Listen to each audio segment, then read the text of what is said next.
يا أيها الناس اتقوا ربكم الذي خلقكم والذين من قبلكم لعلكم تتقون الذي جعل لكم الأرض فراشا والسماء بناء وأنزل من السماء ماء فأخرج به من الثمرات رزقا لكم فلا تجعلوا لله أندادا وأنتم تعلمون وإن كنتم في ريب مما نزلنا على عبدنا فأتوا بسورة من مثله وادعوا شهداءكم من دون الله إن كنتم صادقين فإن لم تفعلوا ولن تفعلوا فاتقوا النار التي وقودها الناس والحجارة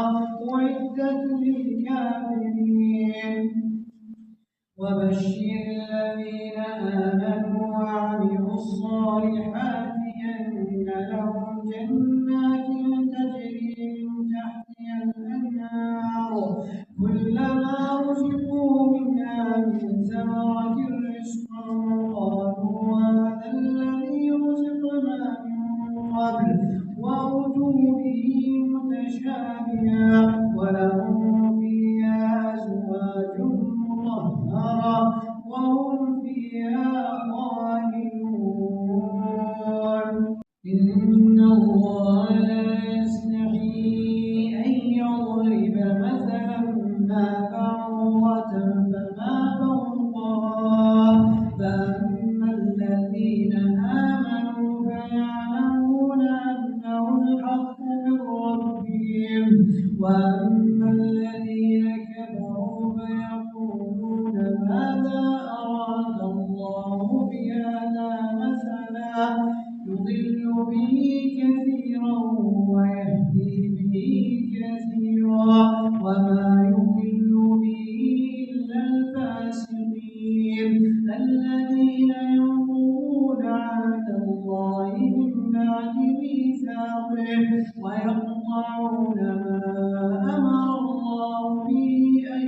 يوصل ويفسدون في الأرض أولئك هم الخاسرون كيف تكفرون بالله وكنتم أمواتا فأحياكم ثم يميتكم ثم يحييكم ثم إليه ترجعون هو الذي خلق لكم ما في الأرض جميعا